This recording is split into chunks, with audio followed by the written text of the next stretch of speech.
Tante volte quando mangiamo un formaggio, no? un cibo che magari compriamo al supermercato, andiamo a mangiare, non c'ha sapore, non c'ha odore, non c'ha più niente, e molto spesso ci piace proprio per questo. Io mi ricordo delle persone, portai una volta in montagna in Abruzzo e feci assaggiare il latte che prendevo io da ragazzino, insomma, latte de mucca, odoroso, che quando lo cuoci c'è un dito de burro, de panna sopra così, no? E loro disse: ma c'ha troppo sapore sto latte, non ci piace. Ecco, noi ormai siamo abituati a cose senza sapore e senza odore, e più che piacere a tutti, diciamo che alla fine non fanno schifo a nessuno, perché tanto un sapore non ce l'hanno, perché non danno fastidio. E invece la cosa straordinaria di quest'opera d'arte bellissima, insomma, di Umberto, è che non solo è bella proprio, e io vorrei essere breve perché questo sia anche pesante, ma c'ha un profumo incredibile, e lui si è messo qua, poi io sto anche sotto vento e mi arriva proprio è una cosa meravigliosa, e qui diventa un posto. Però no, su questo lavoro invece che sto facendo io raccolgo storie sul lavoro precario, sul tema del lavoro precario, in particolare sui lavoratori dei call center, che fanno una vita assurda. Se noi compriamo un'acqua minerale, una bibita, un pacco di pasta, c'è sopra un numero verde, e noi telefoniamo a gente, mica telefoniamo a quello della pasta, viene lì, la pasta è di Giovanni Rana, ma mica risponde lui sta in televisione a fare i bucatini, insomma, non sta mica a rispondere al telefono. C'è un poveraccio come me che prende 200-300 euro al mese e risponde per conto di Giovanni Rana. Sono oltre 200.000 le persone che in Italia lavorano coi call center, sono quasi tutti lavoratori precari, molti sono addirittura lavoratori che lavorano a cottimo. Il cottimo in Italia è vietato dal 1970, eppure è pieno di gente che lavora a cottimo in Italia, e quelli che stanno vicino a casa mia sono 5.000 lavoratori precari, lavorano, la maggior parte delle volte che telefonate al 119 telefonate a uno che abita vicino a casa mia e risponde dicendo: pronto, sono Ascanio, in cosa posso esservi utile, per esempio, no?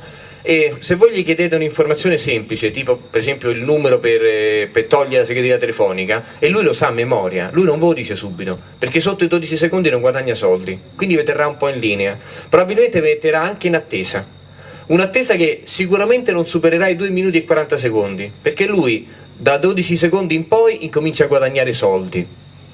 A 2 minuti e 40 secondi è arrivato al suo massimo, ha guadagnato 85 centesimi lordi. Dopodiché, se sta al telefono altre 3 ore, lui sempre 85 centesimi ha guadagnato, per cui dopo 2 minuti e 40 chiude la comunicazione. È una nuova forma di schiavismo. Peraltro non è lo schiavismo quello, diciamo, che so, quelli che raccolgono i pomodori, che tu li vedi sotto il sole, no? E tu li vedi che sono schiavizzati. È uno schiavismo pulito, profumato, è uno schiavismo in luoghi dove c'è l'aria condizionata, ma dove il rapporto è ugualmente il rapporto servo-padrone del peggior tipo, con la differenza rispetto agli operai storici. Io ho intervistato gente nelle acciaierie de Terni che si chiamano Pensiero, di nome, gente che si chiamano Guerriero, gente che, perché Acciaro, c'era una donna, si chiamava Vera Spiritanova, si chiamava, e Cafiero, questi erano i nomi che davano agli operai perché erano orgogliosi di appartenere alla storia della classe operaia. Un lavoratore del call center non c'ha manco più sto orgoglio. E se i miei nonni contadini, operai, dicevano: noi adesso ci spacchiamo la schiena in fabbrica, nei campi, però i nostri figli staranno meglio, e ci avevano ragione, perché noi stiamo meglio dei nostri padri e dei nostri nonni, questa cosa qua uno che lavora in un call center non la pensa, perché pensa: io starò pure meglio, anzi io forse già non sto bene come stava mio padre, e i miei figli staranno peggio, semmai mi potrò permettere uno stipendio, semmai ci avrò uno stipendio per potermi permettere di avere un figlio. Quindi è una situazione davvero un passo indietro. Si dice, gli storici ci dicono che la civiltà non fa passi indietro, no? Se procede comunque sempre. Beh, qui ci viene il dubbio che un passo indietro oggi lo stiamo facendo, considerando che viviamo in una nazione dove in fondo sappiamo quello che ci vogliono dire.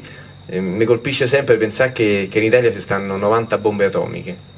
Tra Aviano e Ghedi Torre, vicino Brescia, stanno 90 bombe atomiche che hanno una capacità esplosiva che, se scoppiassero tutte insieme, sarebbe colpita una porzione di terra grande 8 volte l'Italia, e il centro-nord sprofonderebbe praticamente, una cosa che è 900 volte superiore a Hiroshima.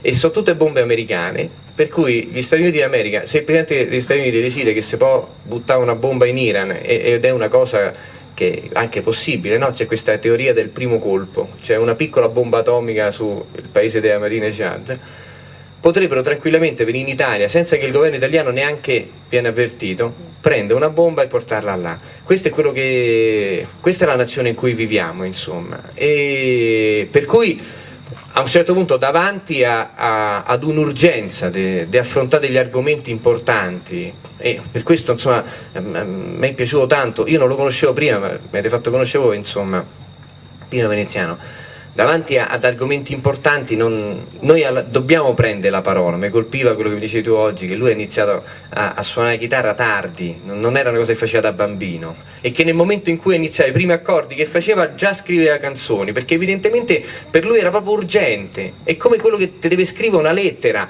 e se non è capace a leggere e scrivere, appena si impara le prime 7-8 parole subito te la scrive, perché te le deve dire quelle cose. Ecco, noi oggi viviamo questa urgenza ad affrontare delle questioni che vorremmo parlare anche dei nostri nonni, però abbiamo l'urgenza di parlare dei nostri figli, perché i nostri nonni forse sono morti, se campano, hanno una pensione, i nostri figli non si sa com'è, che fine faranno. Grazie.